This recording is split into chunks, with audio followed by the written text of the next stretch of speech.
welcome to this episode of the Connecting Faith to Life podcast. I'm Ramblin' Randy, the executive pastor at Northwood Baptist Church here in North Charleston, South Carolina. In just a few moments, our lead pastor, Dr. Tommy Metter, will be joining the conversation as well. In our crazy and chaotic world, our hope is that these few moments will help you stop and reflect on your relationship with Jesus as you learn to connect Christ-centered faith to your everyday life.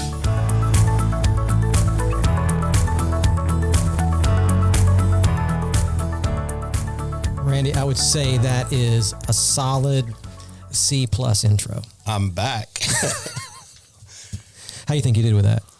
I think that that Pastor Trey would be very disappointed, happy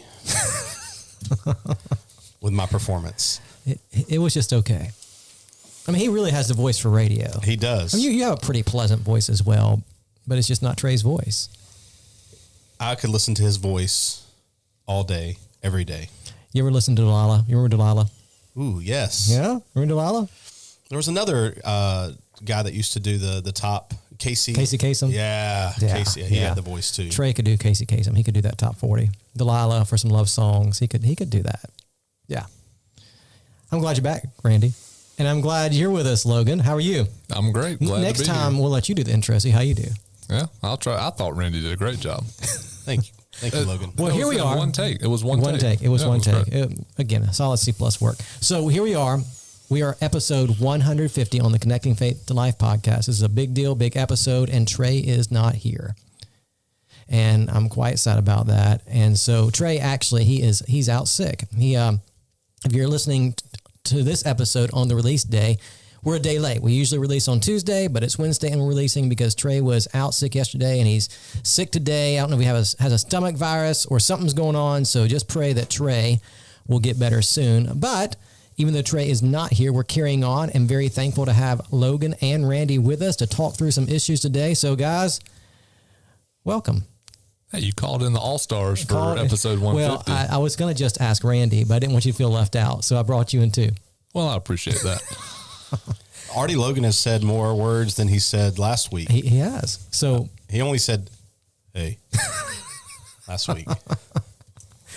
So here we are. Trey, we miss you. I know you're listening today. I hope you get feeling better. And if you are listening as a regular listener to the podcast, welcome. We're glad you're with us today. And we are talking about a fun topic today because we are having really a historic week in the life of our church. This past Sunday night, we kicked off a big partnership with a sister church in our area, Gethsemane Baptist Church, and we just want to talk about that today. I know that from our faith family, we have many people there Sunday night, and I appreciate all of you coming out and supporting and being part of that.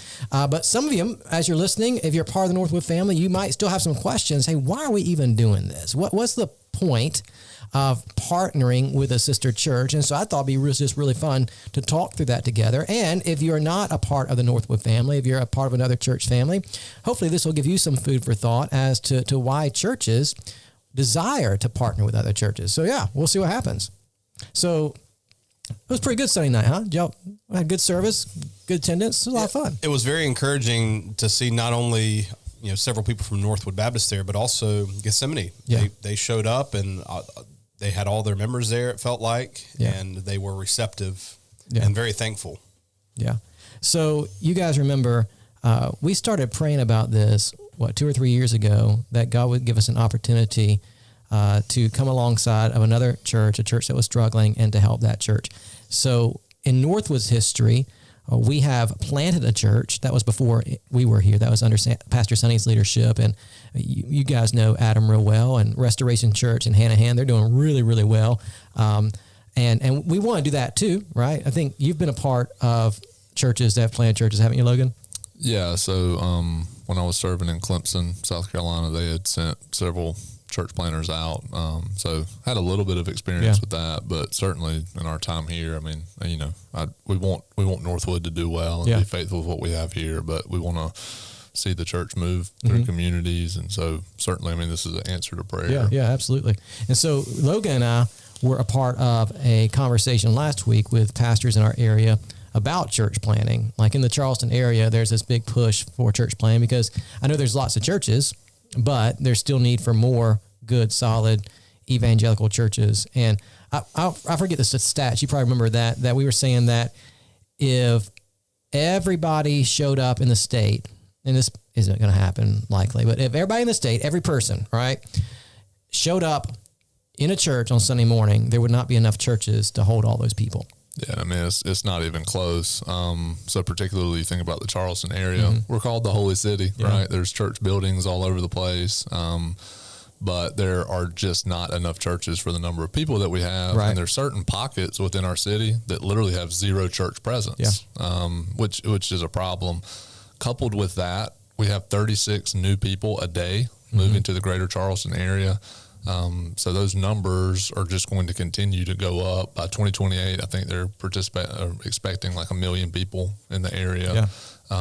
And our current church growth rate and church multiplication rate is not ready to keep not up keeping with up. that. Yeah, it's not keeping up at all. And I think they said in that meeting we had, there is one, I think it was just one Baptist church for every 5,000 people. Yeah. So we could not hold 5,000 people at Northwood unless we had 13 services. And Randy, that would be a logistical nightmare. I decline to do that. So the option is to plant churches. I mean, the more churches we plant, obviously, the better opportunity we have to reach our city, our state. And so we want to be a part of that. But not only do we want to be a part of church planting, but Randy and I in particular, we come from a small church background. You grew up in a small church, right? I know that you've served at small churches. The church you grew up in, was it a fairly small church? So it started off as a small church, but we got to experience some significant growth and building of buildings and growing to a size of about 12 or 1,300. Oh, wow. Yeah, that's sizable. So the largest church I've ever been a part of in my life is Northwood. So I grew up in a small church, been a part of small church, pastored small churches. My last church was between 200 and 300 people, and now here at Northwood, and we're a larger church. So this is the largest church I've been a part of. So really my heart is still for the small church, because I think there's just so much potential. And you think about the area that we're going to be partnering, that particular area where Gethsemane Baptist is, it's in a very strategic area. And they're projecting within the next 5 years, that particular area will have 85,000 people living within 5 miles of that church. And as you guys rode over there the other night, how many churches did you see?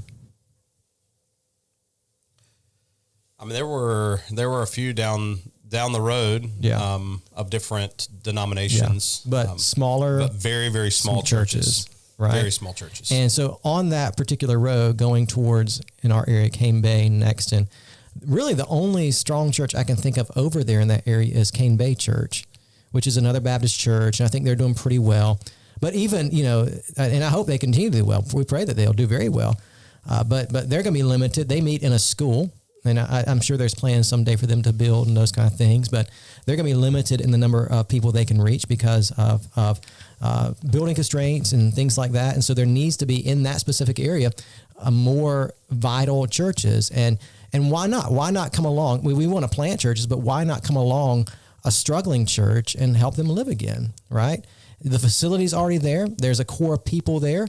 And so when you think about coming alongside a church, it's not necessarily easier, right? Planting or coming alongside the church, they're both very difficult, but there is a unique opportunity there to come alongside a church and help them to live again, right? So when you think about what we can do with a local church, so there's the opportunity to plant. So when we talk about planting, that's starting a new church from scratch, right? And then there is replanting. Logan, what's replanting? So it's basically taking a church that has died, going in and just completely flipping the whole identity, mission, vision. You're essentially starting a brand new church in a location that has historically had a church at it. Right. So we have examples of that in our city, right? So you think about the Citadel Baptist Church downtown. That's been a church replant, right? Another church merged with it, created a new identity. We have Centerpoint Remount. Some of you might be familiar with that one. That's a replant. An existing church merged with another work and create a new identity. That's not what we're doing with Gethsemane. This is not a replant. It's also not a revitalization, right? So when you think about, that's kind of been a buzzword, revitalization among churches. That's when a church tries to grow again or live again on its own without any help, like get a new pastor, think through some things. And Gethsemane needs more help than revitalization. They need outside help. And so we're coming along. And what we're calling this is fostering. So Randy, if you think about fostering a church, what do you think about?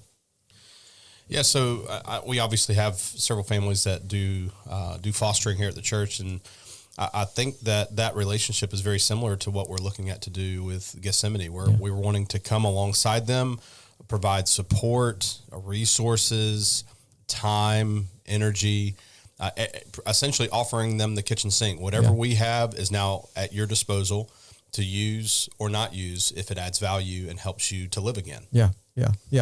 And so what was really cool, we had the worship service over there last Sunday night, and Gethsemane seemed to be really encouraged. Our people were really encouraged. In fact, I've already heard, right? We have, for example, we have a man who's kind of pastoring, not pastoring, he's helping us. He's serving as a liaison between us and them, and he's preaching there, Doug Ray. One of our members yesterday said, hey, Doug Ray is in their particular Sunday school class or Life Connection group, and he said, hey, we're going to go over there a Sunday morning just support Doug. That's cool, right? They saw that there's something really cool happening here, and so they're going to take their whole Life Connection group over there one Sunday morning just to be there and support Doug while he's preaching. Then we had another lady, an older lady in our congregation, who comes to our early Life Connection group hour at 8:00, and then she comes to our early service at 9:30, and she said, I don't know what I can do over here, but after our 9:30 service every Sunday, I'm going to start coming over here to Gethsemane. That's really cool, right? And so I think our people are already catching the vision that, man, there's something we can do here, and that's really, really good. Okay, so let's just talk about this just quickly, these 5 reasons why. 5 reasons why we are partnering with a sister church in our community to help them live again. Number 1, struggling churches need encouragement and hope. So, Randy, you've been over there. You've kind of worked with us through the process of getting this church on board. As you met with, and Logan, you were there too when we had those initial meetings with Gethsemane. What was the kind of the atmosphere in the room as we had those initial conversations with Gethsemane? For me, it was like this daunting task. Yeah. They had reached a point at which they didn't see light at the end of the tunnel anymore. The hole was dug too deep, and they didn't know how or if it was even possible to get out and to live again. Yeah, and I mean, at the time that we went, someone from the state convention was serving as an interim. So they don't even have a full-time pastor. Yeah. There's no leadership. There's no mission and vision. Yeah. No one's really driving that. And I think Randy's right. It's like, hey, we're in this situation and we just don't know what to do. Yeah. And I could just feel it from their people. They don't want to lose their church. Yeah. You know, the church has been there for 52 years. They want to see it continue, see the ministry continue. But they just really, hands kind of up. Like, I don't know how to get out of this. Yeah. And you think about, they've got some very faithful members, but even from the faithful members that are there, they're doing the work on the facilities. They're helping turn on the lights and try to fix things and take care of things. They're starting to burn out. Yeah. And you can only sustain that for so long because they have a really nice facility. They've got 7 or 8 acres. I mean, it is a really nice place, but when that's on the shoulders of just a few people, they were exhausted. And on 20 people, and the majority of those people are older, right? And that just becomes more and more of a problem. And just in conversations, it's been a long time since they've had just real leadership. They had the guy that was there from the state convention that helped them along the way a little bit, but before that, they had a pastor. And my understanding was, he was a great preacher, but he was bivocational and was involved in a lot of other things. And so just to have that presence of leadership, it sounds like they really haven't had that in a long time. And so when you haven't had that, it is easy to get into a kind of a hopeless situation, right? They don't want to lose their church. And I don't know the numbers. I've heard the numbers before, but I can't remember just the number of churches that do close every year, right? And I think if I'm right, it's into the thousands of churches, not just Baptist churches, but just different denominations that because they can't make it anymore, they end up closing their doors. And there's lots of reasons why churches can't make it anymore. They've lost that vision. They haven't adapted to the times or whatever the case may be. And so, for a church like Gethsemane, that could have been their future, right? The future could have been, we're 20 people and we can do this a few more years and then we're done. But they took a step of faith. They chose to say, hey, we need another church to come alongside and help us. And that's where we stepped in and say, hey, we can be that church that helps you. But when we had those first couple meetings, you could sense that sense of desperation, and we don't want to lose our church. We want our church to live, but we don't know what to do or how to do it or whatever the case may be. And just you think about a church like Northwood coming alongside a church and partnering with another church, what it immediately does, and I think we've sensed this Sunday night, it immediately restores a sense of hope. Hey, maybe we can make it.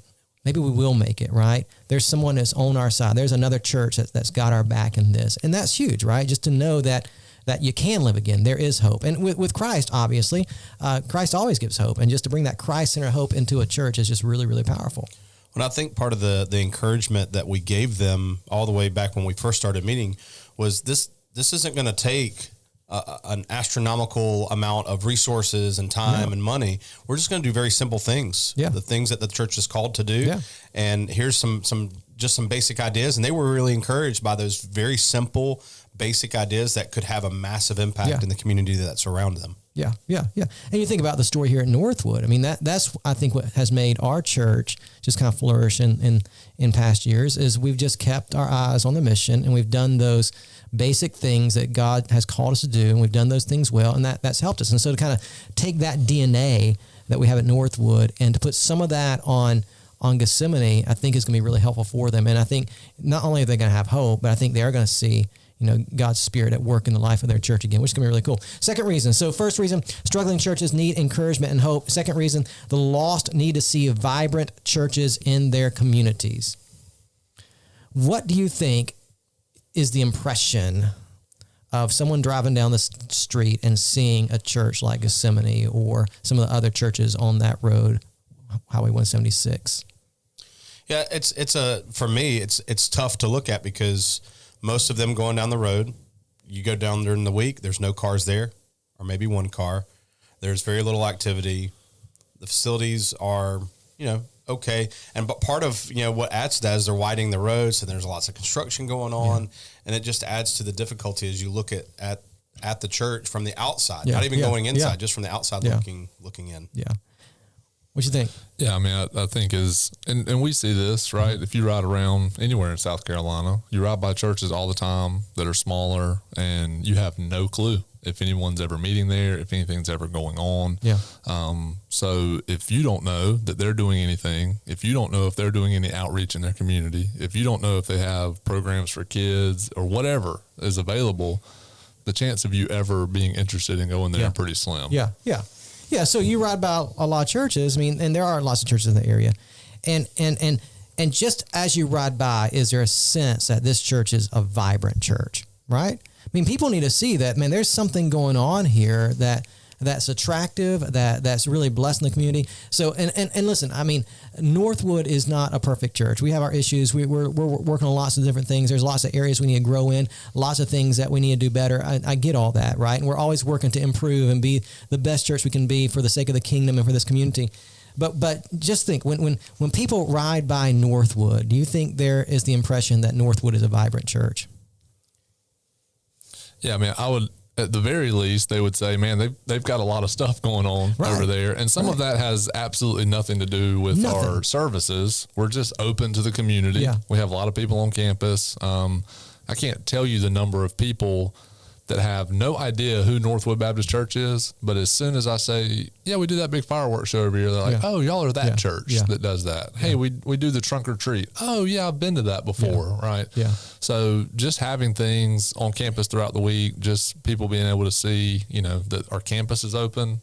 So that means our doors are also open on Sunday morning to attend. Yeah. So what do you think, Randy? Yeah, we have had countless numbers of families that have started visiting over the past, 4 or 5 years because we have opened our doors to other groups. Yeah. And we have so many different groups all across the spectrum, civic groups, homeowners associations, Wasamaw Tribe meeting. We've got, homeschool groups, everything.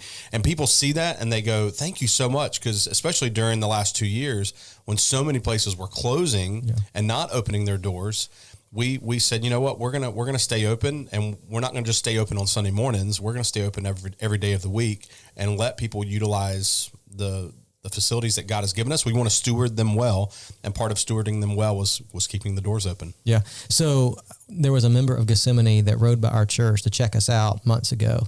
And came during the week, and they saw a bunch of cars in the parking lot, and he asked me, how many staff members do you have? I'm like, that's not staff members, man. We just have lots going on in our church, right? And there's something all the time. Randy, why has it been strategic for us to do that? Like, not a lot of churches do that. Not a lot of churches open their facilities wide open, but we have. And that creates some tension for campus, right? Because we got all these groups coming in. It can get messy at times, and you have to reserve a spot, and that's kind of weird. But we've been real big on letting different groups use our facility, but it's strategic. There's a reason why. Why is that? So for us, I think there's a couple strategic reasons. Number one is the stewardship aspect, that we don't want to just stay open on Sundays and Wednesday nights, that we want to be good stewards of what God has given us. And then we also want the community to know that we're here and that we're open, and that they can utilize what we have, because what we have is not our own. It belongs to God, and we want to share that with anybody who sees us and needs those spaces.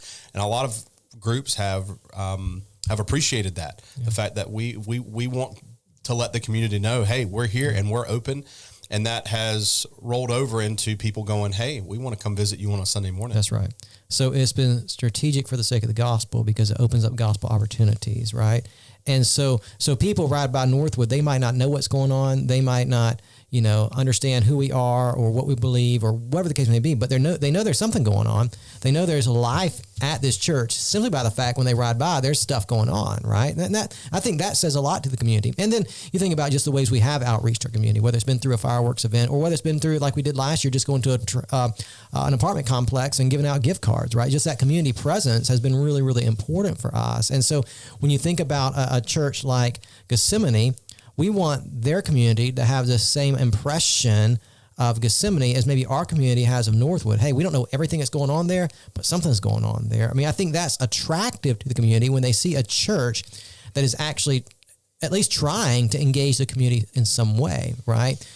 Communities need to see vibrant churches. And as you ride down that road that Gethsemane is on, I don't know if people, as they ride down the road, see vibrant churches, but we want to help with that. We want them to see vibrant churches. And really, it comes down to an issue of relational evangelism. Yeah, that's absolutely what those opportunities create. Absolutely.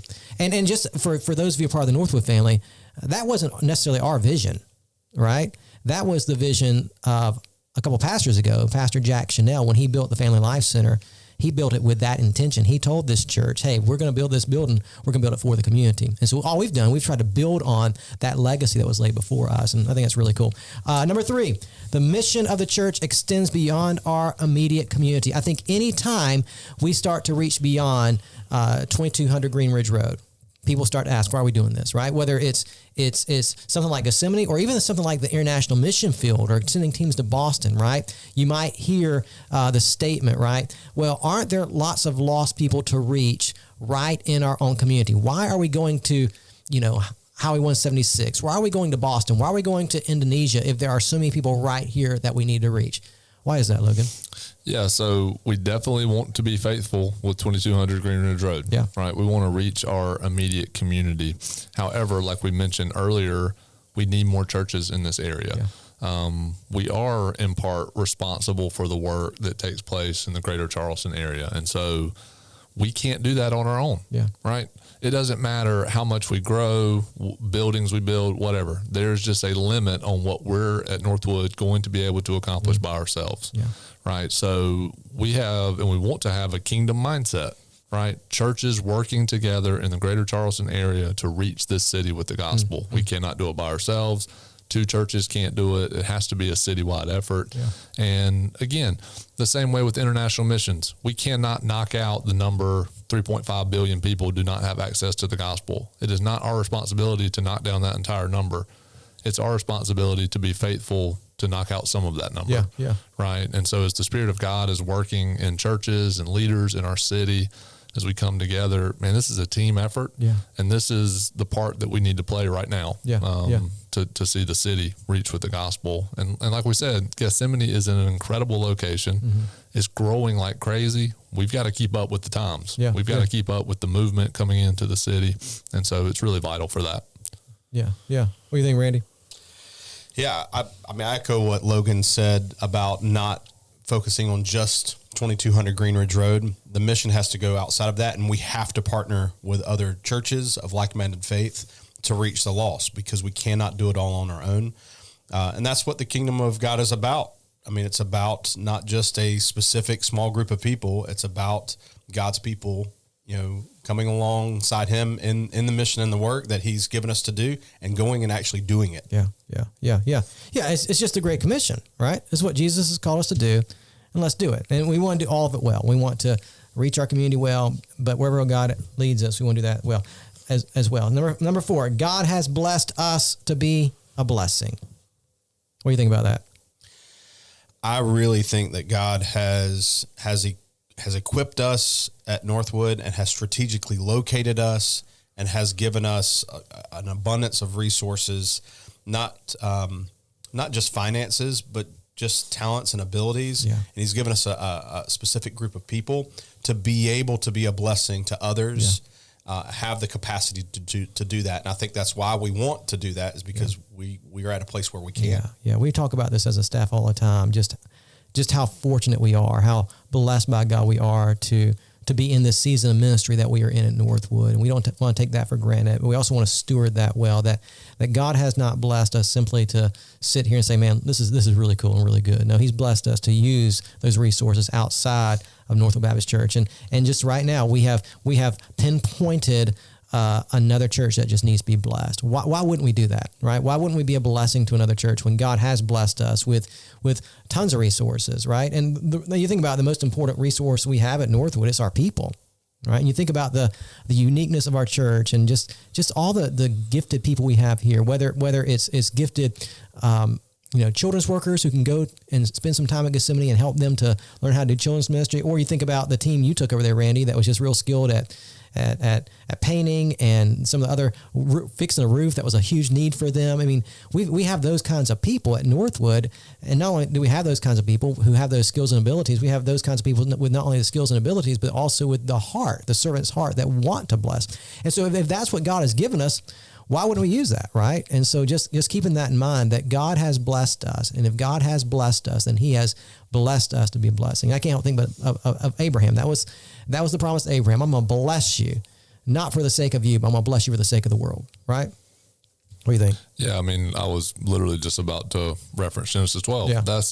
It's a biblical principle. Yeah. It's not just language that sounds good. So here's the reality. You have been blessed on an individual level with the gospel. Yeah. Yeah. For what purpose? To share the gospel with others, right? Your family has been blessed with the gospel. For what purpose? To bless others. As a corporate body, we have been blessed in order to bless others. We could just keep going, right, to the national level, ultimately to the international level. Right. With, like you mentioned, time, resources, everything, right? God has uniquely positioned us and blessed us not to hoard those resources, not to keep our people, right? I hope we've got some people that in our church that say, hey, you know what? For the next couple of years, I'm just going to go plug in with Gethsemane. Yeah. Right. We've been blessed with those people, and I hope, right, that we're open-handed. God, would you take people from us that would ultimately be a blessing to Gethsemane, a blessing to the city, a blessing to the kingdom of God? Absolutely. Fifth reason why we're partnering with Gethsemane: revived churches give hope to other struggling churches. Gethsemane Baptist is not the only church that's struggling right now. Across this city, there are lots of churches that are struggling. What will it say to other churches when Gethsemane lives again?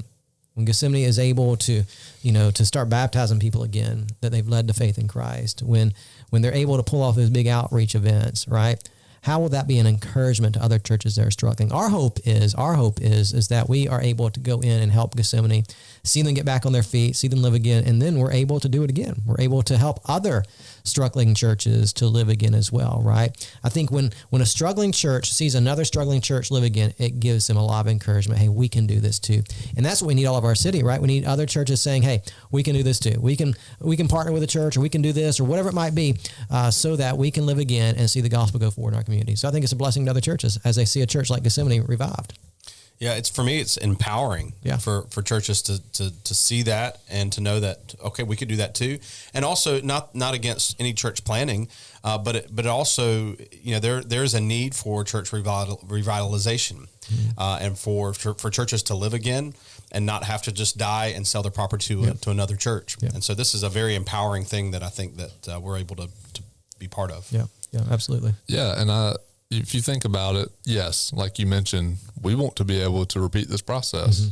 But what would be the 5 to 10 year goal for Gethsemane? Yeah. Right? If the Spirit of God, and it's going to take the Spirit of God to do this, we can give our very best resources, time, all this. The Spirit of God's got to move in this situation.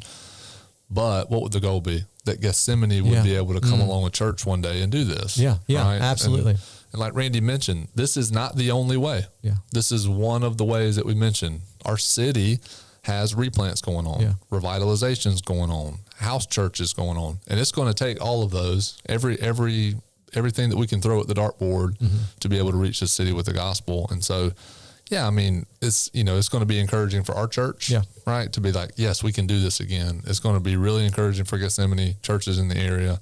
But the goal is just the same exact way with discipleship. Yep. We want to make disciples who make disciples. Absolutely. We want to see fostering churches who can foster churches in the future, right? Or replant or whatever God would lead them to do in that. So Randy, think about the person that's listening who's a part of the Northwood family, and they're wondering, hey, how can I get involved in this? What can I do to be a help to Gethsemane? What would you say? How can people get involved in this relationship that we have with Gethsemane? I would say really evaluate your gifts, your passions, and see how God may want to use you and leverage you to serve this church. That may look different for each person. It may mean going on a Sunday morning after you go to a service here. It may be taking a Sunday and actually just serving, going there and serving, because you're going to be asking a lot from our people over the next several weeks and months. But just being willing to not be inward focused only, but to be willing to go and to serve, using your gifts and your passions and your abilities to serve another local church. Yeah. Be willing to put your yes on the table. That when God calls you to step out of your comfort zone of Northwood Baptist Church and go bless at Gethsemane in some way, be willing to put your yes on the table. I'm going to go. What do you think, Logan? How can people get involved? Yeah, I mean, I think, like Randy mentioned, as we get more clarity in the days and weeks ahead, we'll provide those opportunities. We'll put that information out. But I really do think it's an evaluation process to say, hey, my time at Northwood has been really good for me and really encouraging for me. And you have to be willing and ready to go, right? Yeah. I mean, if as a staff and as a church, if we're truly going to be open-handed, that means we might have some people that leave us for a time to go do a really good work. Yeah. So I'm praying. I'm praying that families in our church would catch the vision for that we would be willing to release them, that they would be willing to go and serve and plug in. Because that's it, right? It's not, it's not that we all need to be here forever. Right. We want to send people out, man. Yeah. And that's what it's going to take if we're going to see our city reached. And so there'll be some growing pains in this. Absolutely. Some of it's not always going to be glamorous. There will be more church work days ahead where we can send teams to go use their skills to help do some stuff. That might mean partnering alongside them in local missions to pull some things off, reach their community, right? We might not get a ton of response from that, but they might, and that's the goal. We really want to bless them and help them in that. That's right. Good. It's exciting. It's a good work. Looking forward to it. It's been kind of weird, guys. I mean, it's been good to have you here, but I really did miss Pops. I miss him as well. I hope he feels better. I mean, I can't make really old jokes about you because both of you guys are younger than me, so that's kind of... I'll be back next week. On the Randy and Logan podcast. Join us next week. Oh, wait. Sorry. So next week, look forward to hearing from me and Trey, and maybe in the next year, you might get Randy and Logan back. We'll see, but don't count on it. But yeah, hey, thanks guys for filling in for Pop. It took two of you to do what Pops can do. How does it make you feel? Those are facts. Facts. Thank you so much for listening today. I hope that this has been a blessing to you. If it's been a blessing and encouragement, go ahead and hit that subscribe button so you can have new content delivered to your device every single week. Leave us a 5-star review. That helps us to get word out about our podcast. And as always, we hope today's episode has helped you connect faith to life.